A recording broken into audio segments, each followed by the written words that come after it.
A black maid of honor stood with quiet grace at a high society wedding, a picture of calm dignity. In front of hundreds of wealthy guests, the bride suddenly turned on her. She mocked and humiliated her, calling her an embarrassment and demanding she step aside from the wedding party.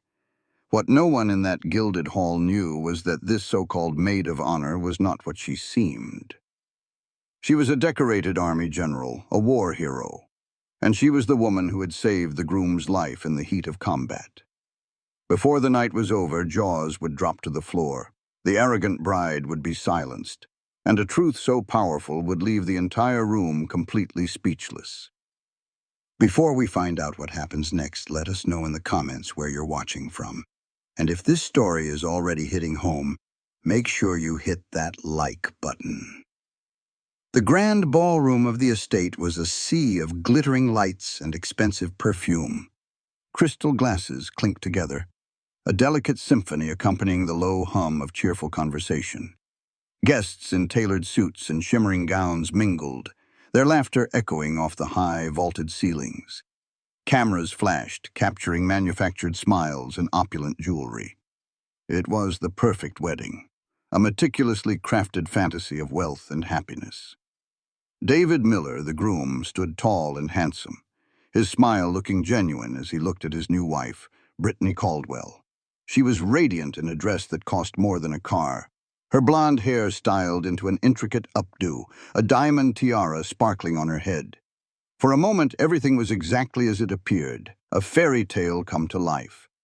Then, the fairy tale shattered. The moment began with a subtle shift in the air, a sudden coldness that cut through the warmth of the reception. Brittany's perfect smile tightened, her blue eyes, once sparkling with joy, now narrowing into icy slits. Her gaze fell upon her maid of honor, Alana Brooks, who stood just a few feet away, observing the celebration with a quiet, dignified presence. Alana was not dressed in the same pastel silk as the other bridesmaids. She wore a simple, elegant navy dress, a stark contrast to the frothy confection of the bride's gown. She held herself with an unshakable stillness that seemed to irritate Brittany to her core. In that moment, Brittany saw not a friend, but an imperfection, a stain on her perfect day. She walked towards Alana, her silk dress rustling with an aggressive sound. The guests closest to them paused their conversations, sensing a change in the atmosphere. David's smile faltered, a flicker of concern crossing his face. He started to move towards his wife, but Brittany raised a hand, a silent command for him to stay put. She stopped directly in front of Alana. Her voice, though not yet a shout, was sharp enough to cut through the nearby chatter. "What do you think you're doing?" Brittany asked, her tone dripping with disdain. Alana met her gaze, calmly, her expression unreadable. "I'm not sure what you mean, Brittany," she replied, her voice low and even. Brittany let out a short, ugly laugh. It wasn't a sound of amusement, it was a sound of derision.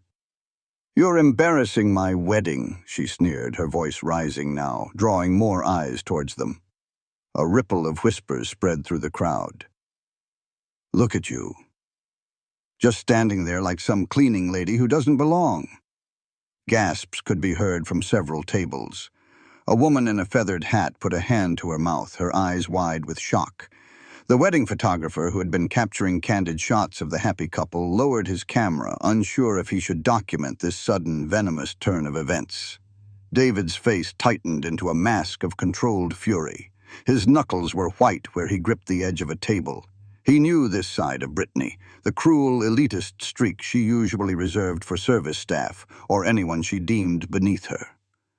He had hoped, prayed, that their wedding day would be different. He had been a fool. He took a step forward, his voice a low warning. "Brittany, stop it." But she ignored him, completely fixated on her target. She felt the eyes of the room on her, and it fueled her, emboldened her. She was the queen of this day, and everyone needed to know it. "This is my day, not yours." Brittany's voice climbed higher, ringing through the now silent ballroom. All conversations had ceased. The string quartet had stopped playing, their bows hovering uncertainly over their instruments. Every single guest, from David's business partners to Brittany's wealthy relatives, was now staring at the unfolding drama. "You are ruining it. I want you to step down, right now. Get out of the bridal party." The demand was so outrageous, so publicly humiliating, that a wave of disbelief washed over the guests. Some glanced away, embarrassed for Alana. Others whispered furiously to their table mates, their faces a mixture of shock and morbid curiosity. A few of Brittany's shallow friends chuckled nervously, assuming it must be some kind of bizarre theatrical joke.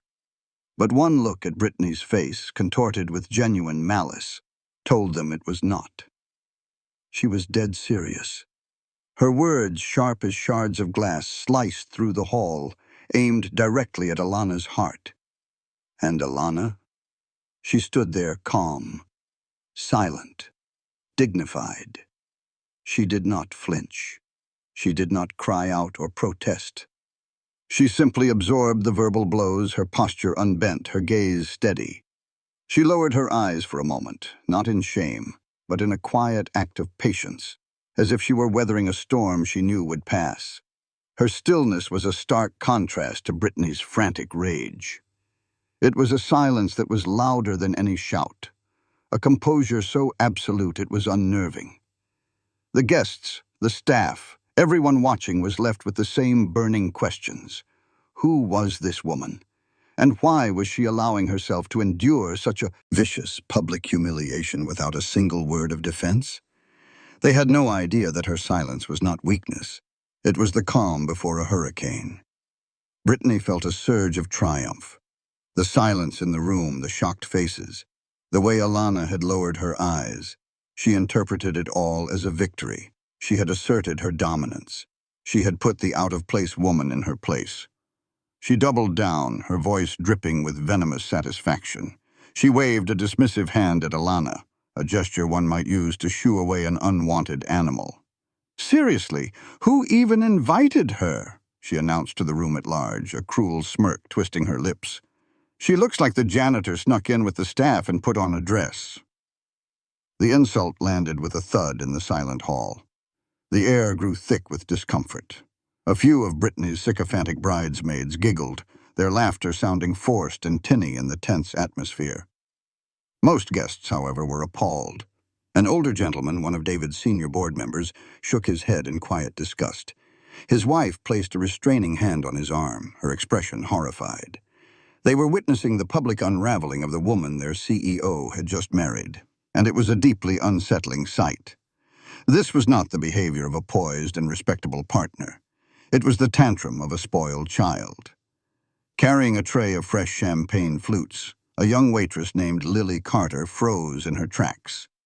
She was close enough to see everything, to hear every poisonous word. Her jaw literally dropped. She saw the bride's sneering face, the groom's clenched fists, and the maid of honor's incredible, almost supernatural composure. Lily's heart ached for Alana. She had served Alana a glass of water earlier in the day, and the woman had looked her in the eye and thanked her with a genuine warmth that was rare among the wealthy clientele she usually served. To see that same woman now being treated with such contempt made Lily's blood boil. She clutched the edge of her tray, her knuckles turning white. The cameras of the wedding videographer and photographer were now trained on the scene, capturing every excruciating detail. The flashes popped, immortalizing Brittany's cruelty and Alana's stoicism. David could bear it no longer. He moved swiftly to Brittany's side, grabbing her arm. His voice was a low, urgent whisper, meant only for her. "Brittany, that's enough. You're making a scene. Stop this now." He tried to pull her away, to de-escalate the situation before it spiraled even further out of control.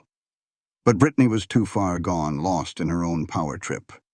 She violently shook his hand off her arm. "Don't you dare defend her," she hissed, her voice loud enough for the nearest tables to hear clearly. "She doesn't deserve to stand next to us. She's nothing." She turned her back on her new husband, a gesture of ultimate defiance, and faced Alana again. "Did you hear me? I said get out." "Go on." Leave. Alana said nothing. She didn't move. Her calmness seemed to infuriate Brittany even more. It was like throwing gasoline on the fire. Brittany wanted a reaction. She wanted tears, shouting, begging. She wanted to see Alana crumble. But Alana refused to give her the satisfaction. Instead, she slowly, deliberately lifted her gaze and met Brittany's eyes. There was no anger in her look, no fear, no shame. There was just a profound, unshakable strength, a deep well of patience that seemed to unnerve the bride. It was a look that said, "You have no power over me." This silent refusal to be broken was the ultimate act of defiance, and it drove Brittany to the edge of reason.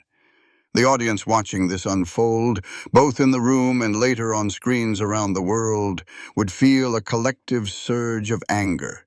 The injustice was raw, it was visceral, and it was crying out for retribution. And retribution was coming. To understand the woman standing silently in the navy dress, one had to look far beyond the gilded ballroom, beyond the whispers and the sneers. One had to travel back in time and halfway across the world, to a place of sand and fire, where life and death were separated by a single heartbeat. The narrator's voice would reveal the truth that lay hidden beneath Alana Brooks's simple dress and quiet demeanor. This was not just a maid of honor. This was not just a friend of the groom. This was General Alana Brooks, a four-star general in the United States Army. She was a legend in circles where courage was currency and honor was everything. She was one of the highest-ranking black women in the history of the U.S. military, a trailblazer who had shattered glass ceilings with the force of a battering ram. Her name was spoken with reverence in the halls of the Pentagon and with fear by the enemies of her country. Today, she had chosen to be invisible. She had made a deliberate choice to attend her childhood friend's wedding, not as General Brooks, but simply as Alana, the woman who had grown up next door to David Miller. They had shared scraped knees and secrets long before they shared battlefields. When David asked her to be his maid of honor, a role traditionally held by a woman, he did it because she was the most important person in his life besides his bride. Alana had accepted on one condition, that her rank and title be kept completely out of it. She wanted David to be the star of his own wedding. She didn't want her uniform, her medals, or her status to cast a shadow over his happy day. She wanted, for just one afternoon, to be just a friend. So she wore a simple dress with no insignia, no hint of the immense power she wielded. Her humility was her disguise. But now, in this opulent room filled with people who judged value by bank accounts and brand names, her humility was being mistaken for weakness. It had left her exposed, vulnerable to the petty cruelties of a woman like Brittany. The flashback would become more vivid, more intense. The scene would shift from the sparkling reception to the dusty, sun-baked landscape of Afghanistan. The air is thick with the smell of smoke and diesel. The sound is not of a string quartet, but of distant gunfire and the frantic shouts of soldiers. A U.S. Army Humvee lies on its side, engulfed in flames, black smoke billowing into the cloudless sky. It had been hit by an IED just moments before. Inside, a young captain, David Miller, is trapped. He is disoriented. His leg is pinned beneath the twisted metal of the dashboard, and the fire is creeping closer, hungry and relentless. His men are trying to get to him, but the flames are too intense, and the risk of the vehicle exploding is imminent. Panic is setting in. Death feels terrifyingly close. And then, through the shimmering heat and smoke, a figure emerges. It is Lieutenant Colonel Alana Brooks, his commanding officer. Without a moment's hesitation, she runs towards the burning wreck. Her soldiers scream for her to stop, to get back, but she doesn't listen. She reaches the Humvee, ignoring the searing heat that licks at her uniform. She pries open the jammed door with a strength born of pure adrenaline. She sees David, his face pale with shock and pain. "I'm not leaving you, Captain," she says, her voice a calm anchor in the chaos. She works frantically, trying to free his leg, the fire growing hotter, the metal groaning under the strain. Finally, with a monumental effort, she pulls him free. She half drags, half carries him away from the vehicle, just seconds before its fuel tank erupts in a massive, fiery explosion that sends a shockwave across the desert. For this act of incredible bravery, for risking her own life to save a soldier under her command, she would later be awarded the Silver Star, one of the military's highest decorations for valor in combat. She was not just David's friend, she was his savior. And the woman who had just been publicly shamed and called a janitor was, in fact, a national hero. David Miller stood frozen, a storm of emotions raging inside him. He was the CEO of a multi-million-dollar technology firm, a man accustomed to being in control, to making decisive moves. But in this moment, faced with the public cruelty of his new wife, he felt a paralyzing conflict. On one side was his love for Brittany, or what he had believed was love. On the other was the immeasurable debt of loyalty and gratitude he owed to Alana. He owed her everything. His company, his success, his wealth. None of it would exist if not for her. His very life was a gift from her. He wouldn't be standing at this altar in this expensive tuxedo if she hadn't pulled him from that burning Humvee in Afghanistan. The memory was seared into his mind, the choking smoke, the searing pain in his leg, the terrifying roar of the flames, and then Alana's face, calm and determined, appearing through the chaos like an avenging angel. He had kept her true identity a secret from almost everyone, especially from Brittany. He had told Brittany only that Alana was an old childhood friend who served in the government. He had intentionally downplayed her importance, her rank, her heroism. He had done it, he now realized with a sickening clarity, out of a misguided attempt to protect his relationship. Brittany was obsessed with status, but only a certain kind of status. The kind that came with old money, luxury brands, and social media influence. She had always been dismissive of Alana, treating her with a polite but clear disdain during their few interactions before the wedding. She saw Alana's quiet humility and simple lifestyle as signs of mediocrity. David knew that if Brittany had known Alana was a four-star general, she would have reacted in one of two ways, either with fawning, insincere admiration designed to leverage Alana's status for her own social climbing, or with resentful jealousy. Neither option was appealing.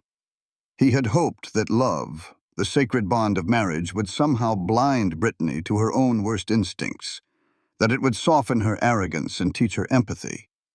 But her vicious attack today proved him horribly, painfully wrong. Love had not changed her. It had only given her a bigger stage on which to perform her cruelty. He watched her now, her face twisted in a sneer as she tried to humiliate the woman who represented the very best of humanity, the woman who embodied courage, honor, and sacrifice. Every word Brittany spoke was a dagger in his own heart, a betrayal of the deepest bond he had ever known. He bit his tongue, the muscle in his jaw clenching so hard it ached. He was holding back a tidal wave of fury, a torrent of words that he knew would end his marriage before it had even truly begun. He had a plan. He had suspected something like this might happen, a flare-up of Brittany's entitled cruelty. He had hoped he wouldn't need the plan, but he had prepared for it nonetheless. He stayed silent for now, letting Brittany dig her own grave, because he knew something that she and everyone else in this room did not. Soon, very soon, the truth would be revealed. The humiliation would be answered. And the entire world, starting with his venomous bride, would know exactly who General Alana Brooks was. In the bustling chaos of the reception, where waiters and waitresses moved like ghosts through the crowd, Lily Carter was anything but invisible. The scene she had just witnessed had shaken her to her core. She stood partially hidden behind a large floral arrangement, her tray of empty glasses forgotten in her hands. Her heart was pounding against her ribs, a frantic drumbeat of indignation and fear. She was just staff, a nobody. Her job was to be efficient, polite, and unseen. Getting involved was the quickest way to get fired. She had bills to pay, a family that depended on her meager income. The smart thing to do, the safe thing to do, was to turn around, walk back to the kitchen, and pretend she hadn't seen a thing. It wasn't her business. It wasn't her fight. But then she looked over at Alana again. She saw the woman's posture, straight and unbroken. She saw the quiet dignity in her eyes, a strength that seemed to radiate from her. It wasn't the look of a victim. It was the look of a warrior enduring a senseless attack with a patience that was almost divine. That look hit Lily with the force of a physical blow. It reminded her of her own grandmother, a woman who had faced a lifetime of disrespect with a quiet fortitude that never wavered. In that moment, staying silent felt like a betrayal, not just of Alana, but of her own conscience. This wasn't right. It was a monstrous injustice happening in plain sight, and everyone was just, watching. A fellow waiter, a young man named Marco, hurried past her, his eyes wide. "Can you believe that?" he whispered, shaking his head. "The bride's a real piece of work. Just keep your head down, Lily. Don't look at them. We don't want to get dragged into it." His advice was practical, sensible. It was the advice she should have taken. But as he scurried away towards the safety of the kitchen, Lily felt a surge of resolve. "This isn't right," she whispered to herself, her voice trembling slightly. She couldn't live with herself if she did nothing. She couldn't be one of the people who just looked away. With hands that shook, she set her tray down on a nearby service table. She reached into the pocket of her black apron and pulled out her phone. Her fingers fumbled with the screen as she opened the camera app. Her heart was racing so fast she felt dizzy. What was she doing? She could lose her job. Brittany seemed like the kind of person who would not only get her fired, but would try to ruin her life for such an act of defiance. But the image of Alana's calm, strong face pushed her forward. She angled the phone, pretending to be checking a message, and pressed the record button. The small red light blinked, a tiny beacon of rebellion in a room full of complicit silence. She was the only ally Alana had in that moment, an ally Alana didn't even know existed, and she was gathering the evidence that would soon bring the whole rotten fairy tale crashing down. Having delivered what she considered the final killing blow, Brittany felt a rush of exhilarating power. She turned her back on the still silent Alana and strutted back towards the head table, her movements infused with the arrogant swagger of a conqueror. She felt untouchable, magnificent. The room was quiet, all eyes on her, and she mistook their shocked silence for awe. She believed she had just taught everyone a valuable lesson about her own importance. She rejoined her bridesmaids, a gaggle of young women whose own moral compasses were easily swayed by wealth and social status. "Can you believe she thought she deserved to be my maid of honor?" Brittany said in a loud, conspiratorial whisper that was clearly intended to be overheard. "So pathetic." One of the bridesmaids, a nervous girl named Tiffany, shifted uncomfortably. "Brittany, maybe that was a little harsh." "In front of everyone?" she ventured, her voice barely audible. Brittany shot her a look of pure contempt, and Tiffany immediately shrank back. "Harsh? It was necessary," Brittany snapped, her voice cold. "People like that need to be reminded of their place. She was ruining my photos, my entire aesthetic." The other bridesmaids, getting the message, quickly fell into line, murmuring their agreement. "You're right, Britt," one of them chirped. "It's your day. Everything has to be perfect." Brittany's confidence swelled. She felt validated. She grabbed a fresh glass of champagne from a passing tray, ignoring the server completely, and took a long, theatrical sip. "When I'm done with her," she boasted, a cruel smile playing on her lips, "she'll be so humiliated she'll never show her face in this city again." She waved off any lingering concerns about her behavior with a flick of her wrist. She was the bride. She was the queen. The rules of common decency did not apply to her today. She moved through the reception like a monarch touring her kingdom, accepting congratulations from guests who were now too intimidated to do anything but smile weakly and compliment her dress. Her arrogance was a shield, a thick, glittering armor that blinded her to the reality of the situation. She couldn't see the looks of disgust being exchanged behind her back. She couldn't feel the atmosphere in the room, which had curdled from celebratory to funereal. And most importantly, she couldn't see the small, blinking red light of a cell phone camera that was capturing her every smug, self-satisfied move.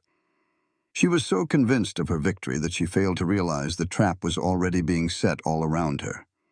The higher she climbed on her mountain of pride, the further she would have to fall. Brittany's victory lap continued. She found her mother, a woman cut from the same cloth of entitlement and privilege, standing near the towering wedding cake. "Did you see that?" Brittany gloated, her eyes shining with manic energy. "I finally put that woman in her place. David is just too soft on people like her."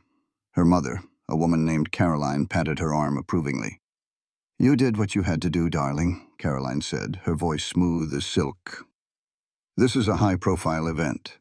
We can't have riffraff in the wedding party. It reflects poorly on the family."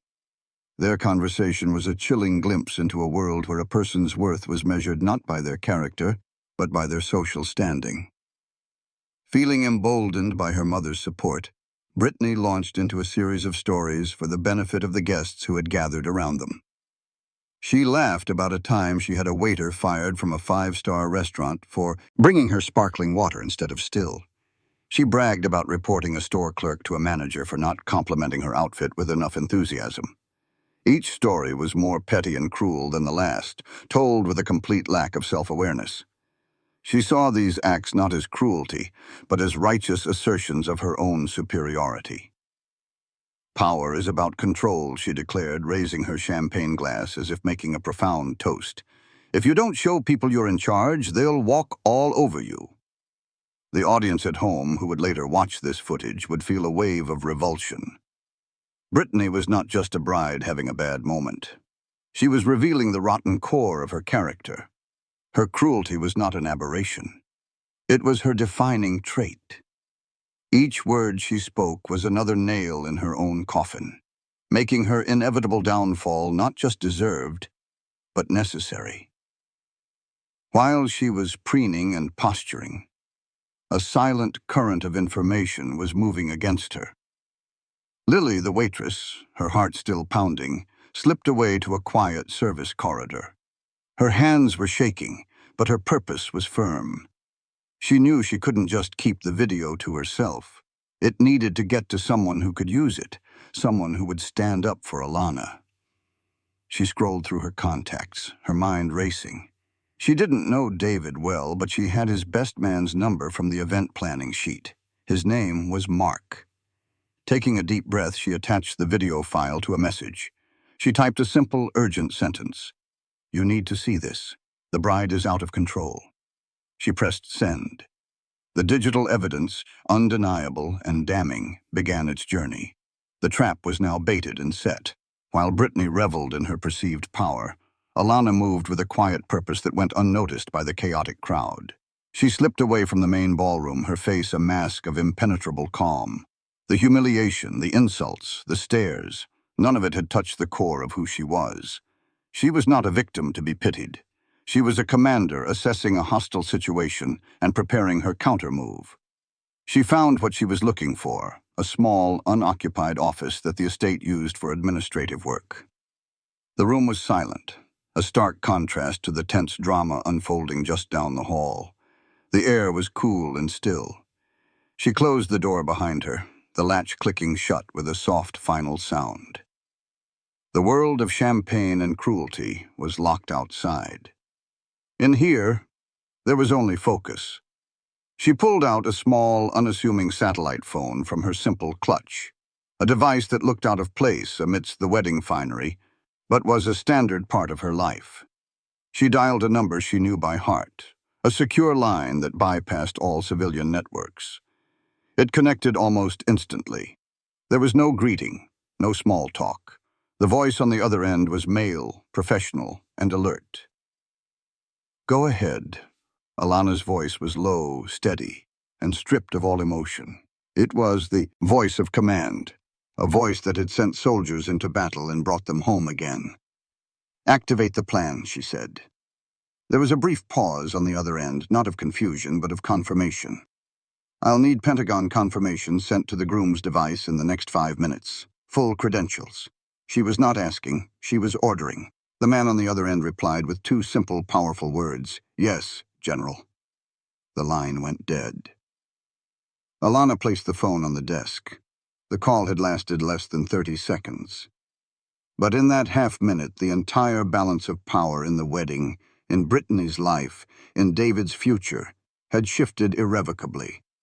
A single, quiet call had set in motion a series of events that would detonate with the force of a tactical strike. The storm was no longer brewing. It had been unleashed. Back in the ballroom, David Miller moved to the center of the dance floor, near the small stage where the band had been playing. He picked up a microphone from its stand. A high-pitched squeal of feedback momentarily cut through the tense murmuring of the guests, drawing every eye towards him. His face was grim, his demeanor that of a CEO about to announce a massive corporate restructuring, not a groom at his own wedding.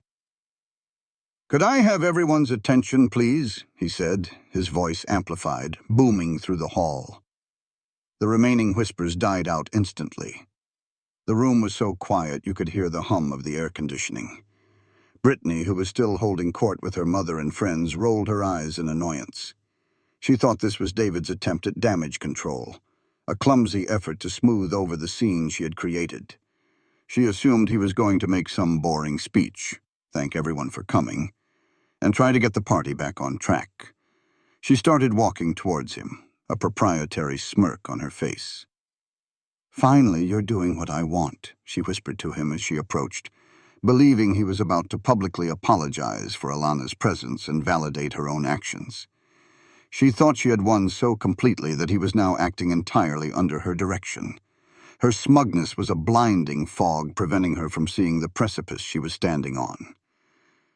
"There's been a change of plans," David announced into the microphone, his eyes scanning the room. "We need to have a private family meeting. Right here, right now." He gestured to the head table and the tables where his and Brittany's parents were seated. "For all our other guests, I ask that you please remain seated for a few moments.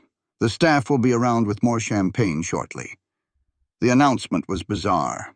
A private family meeting in the middle of a wedding reception? Guests exchanged confused glances. This was a breach of all social protocol. Something was very wrong. Brittany fidgeted, her smirk finally beginning to fade, replaced by a flicker of uncertainty. This wasn't what she had expected. "A meeting? Now? David, what is this?" she hissed, tugging on his sleeve. He ignored her, his gaze fixed on the main entrance of the ballroom. The trap was about to close. The atmosphere in the ballroom grew heavier with each passing second. The guests sat in a state of suspended animation, their champagne glasses untouched, their conversations reduced to anxious, indecipherable whispers. Then, the main doors of the ballroom swung open.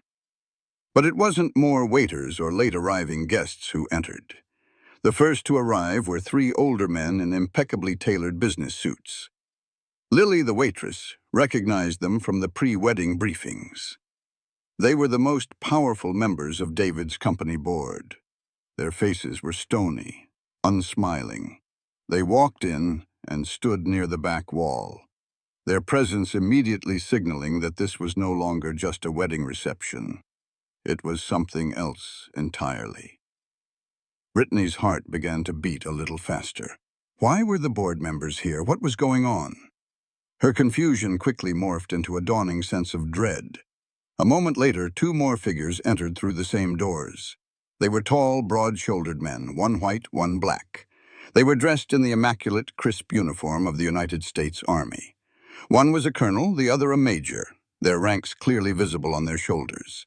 They did not mingle. They did not smile. They walked to the side of the room, stood ramrod straight and faced forward, their posture one of complete professional attention.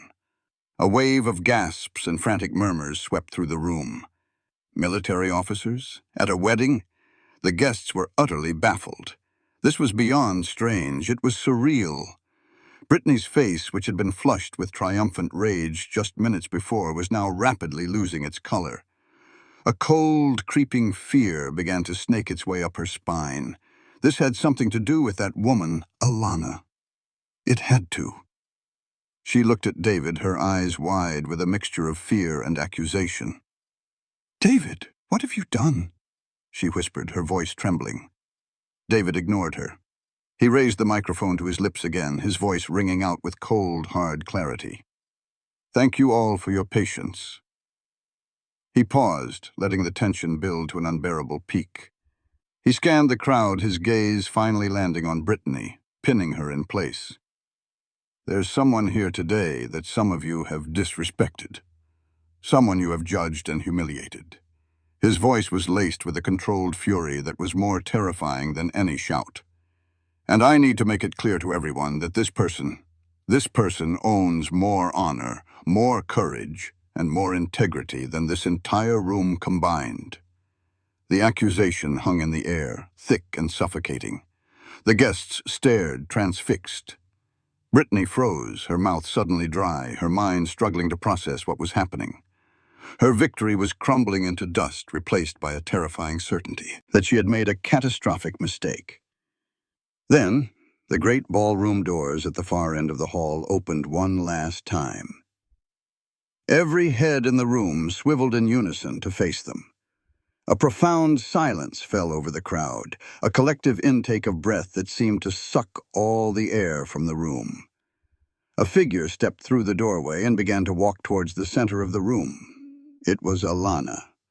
But it was not the Alana they had seen before. She was no longer wearing the simple Navy maid of honor dress. She was now in the full formal dress uniform of a 4-star general of the United States Army. The uniform was a breathtaking sight. It was a deep, immaculate blue-black, adorned with rows of brightly colored ribbons, each one representing a commendation, a campaign, an act of valor. 4 silver stars were pinned to each of her shoulders, gleaming brilliantly under the crystal chandeliers. On her chest, among the dozens of other awards, was the Silver Star, the nation's 3rd highest combat decoration.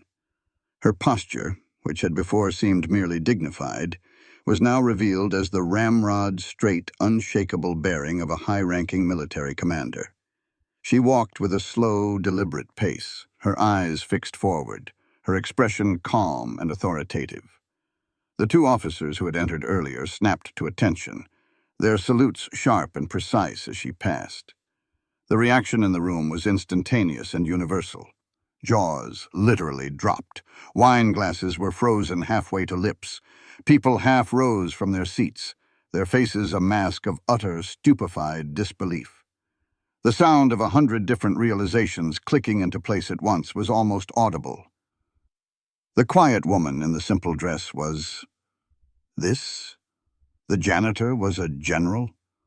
The whispers that erupted were not of gossip, but of pure, unadulterated shock. Brittany froze completely. The color drained from her face, leaving it a sickly pale white. Her mouth opened slightly, but no words came out. The pen she had been idly holding, a gaudy, crystal-encrusted thing from the guest-book table, slipped from her numb fingers and clattered onto the polished marble floor. The small sound was like a gunshot in the silent room. She stared at Alana, at the uniform, at the stars on her shoulders, and her entire world tilted on its axis. The foundation of her reality, a world where she was at the top, and people like Alana were at the bottom, had just been vaporized. David lowered the microphone slightly, his voice now filled with a deep, resonant pride. He waited until Alana came to a stop beside him. Then he turned to the stunned audience. "For those of you who don't know," he declared, his voice booming through the speakers, "allow me to introduce you to the real guest of honor today. This is General Alana Brooks." He paused, letting the weight of the title sink in. "She is my oldest friend, my commanding officer, and the woman who saved my life in Afghanistan. Without her, none of this would be here. I wouldn't be here today." The truth, now fully revealed, hit the room with the force of a physical explosion. The shockwave of that revelation would change everything. For a terrifying moment, Brittany's mind simply refused to process the reality before her. A general? It had to be a joke, a prank, a costume. She tried to laugh, but the sound that came out was a strangled, pathetic gasp. It was a desperate cracking sound that fooled no one. Her eyes darted around the room, searching for some sign that this was all a performance, a shared delusion. But all she saw were faces staring back at her, their expressions a mixture of shock, awe, and a new, dawning contempt aimed directly at her. The board members were frowning, their disapproval a palpable force. Her own parents looked pale and horrified, as if they were watching their family's reputation being set on fire. David was not finished. He turned from the crowd and looked directly at Brittany, his eyes like chips of ice. His voice, now devoid of any warmth or affection, was cold and clinical, like a judge passing sentence. "And you," he said, the single word cutting through her haze of denial. "You stood here, in front of all our friends and family, and you mocked her. You humiliated her. You disrespected the very person who is the reason this wedding, the reason my entire life even exists." Panic finally broke through Brittany's paralysis. I didn't know," she stammered, her voice a high-pitched, trembling mess. The excuse was feeble, pathetic, and she knew it the moment the words left her mouth. It wasn't an apology. It was an admission that her respect for a person was conditional, based entirely on their perceived status. It was the most damning thing she could have said. "You didn't know," David repeated, his voice laced with bitter irony. "You didn't know she was a 4-star general. But you knew she was a human being. You knew she was my friend. And that wasn't enough for you, was it, Brittany?" It was too late for excuses. It was too late for anything. All around the room, the guests who had been frozen in shock were now reaching for their phones. The soft glow of screens illuminated the ballroom as dozens of people started recording. They knew they were witnessing something monumental, the kind of social implosion that would become legendary. The story was too juicy, the justice too poetic. Brittany's public humiliation of Alana was now being eclipsed by her own, far more spectacular downfall. Her reign, which had lasted only a few hours, was over. Her crown was shattered. David took a deep, steadying breath. He was about to do the hardest, but most necessary, thing of his life. He held the microphone firmly, his knuckles white. The entire room held its breath, waiting for the final blow. "There will be no celebration tonight," he announced, his voice echoing with a chilling finality. "Because there is nothing to celebrate. This moment, this wedding is over."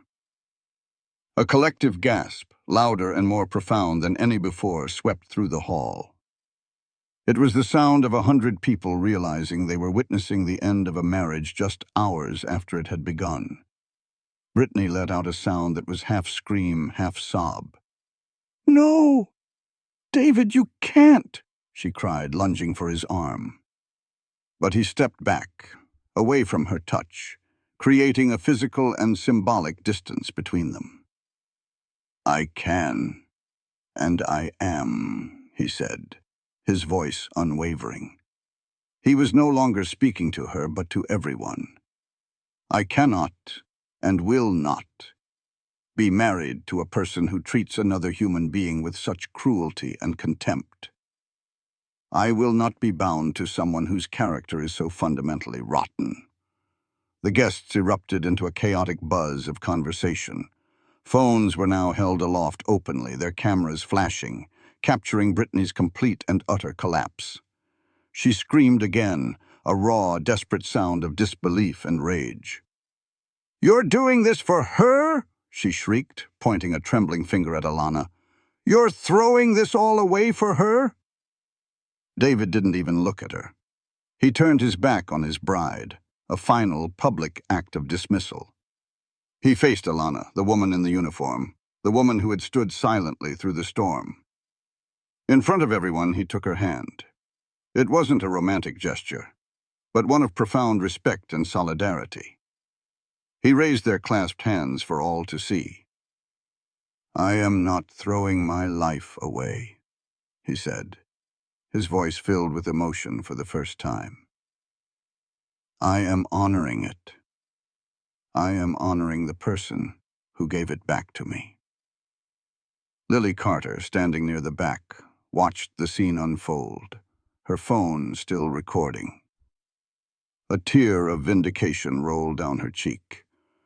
She stopped the recording and, with a sense of triumphant purpose, hit the upload button, sending the full story, the humiliation, the reveal, the downfall, out into the digital world. Within minutes, it would be shared. Within an hour, it would be trending. By morning, it would be a global phenomenon. Britney's perfect wedding had become her public execution, and the world had a front-row seat. The next day, the world was on fire with the story. The video had gone viral overnight, racking up millions of views across every social media platform. News outlets had picked it up, and the headlines were explosive.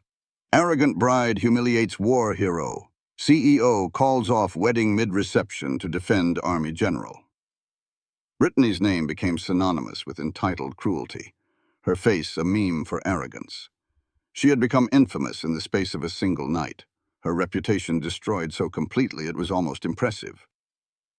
Amidst the fallout, David Miller had one priority. He asked his best man, Mark, where the video had originated. Mark showed him the message from the unknown number. A little bit of work with the catering company's employee list, and he had a name, Lily Carter.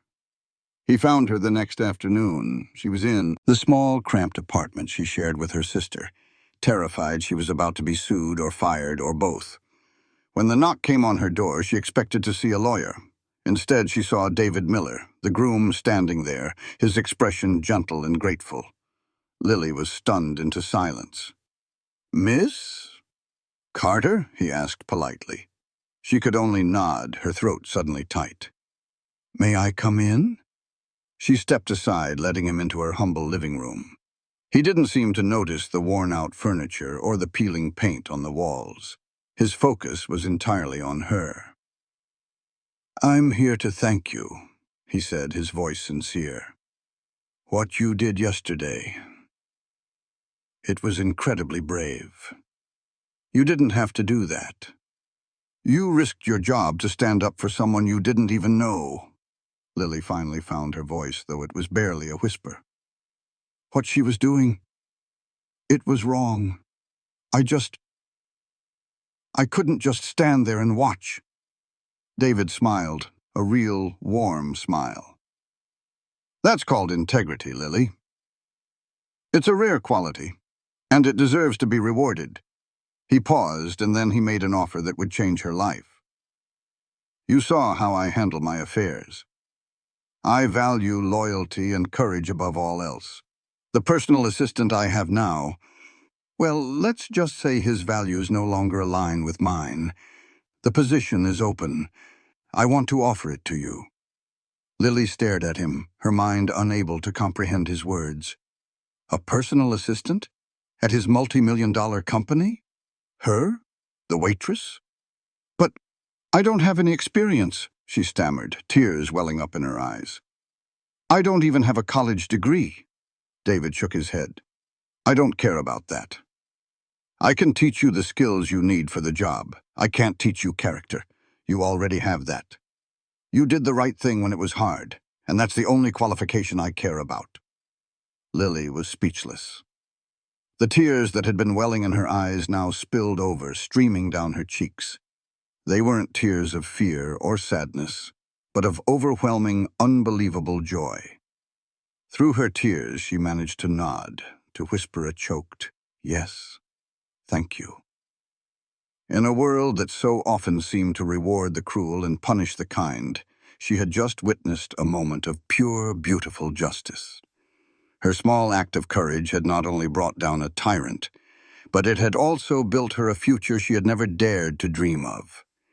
In the end, the story of the wedding that wasn't became a powerful lesson, a modern fable that echoed across screens and conversations around the globe. Arrogance blinds us. It builds walls around our hearts and makes us believe that our own status makes us better than others. But humility reveals the truth. It allows us to see the quiet greatness that often hides in plain sight. The woman who was mocked as a maid was, in truth, a general, a hero whose courage dwarfed the petty concerns of the ballroom. The bride who worshipped status, who built her entire world on the fragile foundation of appearances, lost everything in a single, self-inflicted blow. Her perfect wedding became the scene of her perfect downfall. Meanwhile, the ally, the quiet waitress who valued truth over her own safety, was lifted up. Her simple act of doing the right thing gained her a future filled with promise and opportunity. The story serves as a timeless reminder. Never, ever judge by appearances, for true greatness often wears a quiet disguise. The final image is not of Brittany's tears or David's anger. It is of General Alana Brooks, walking away from the wreckage of the reception, her uniform immaculate, her head held high, her quiet dignity not just intact, but shining brighter than all the crystal chandeliers in the world. If this story about dignity and justice moved you, don't forget to subscribe for more inspiring stories like this one. What would you have done in this situation? Let us know below.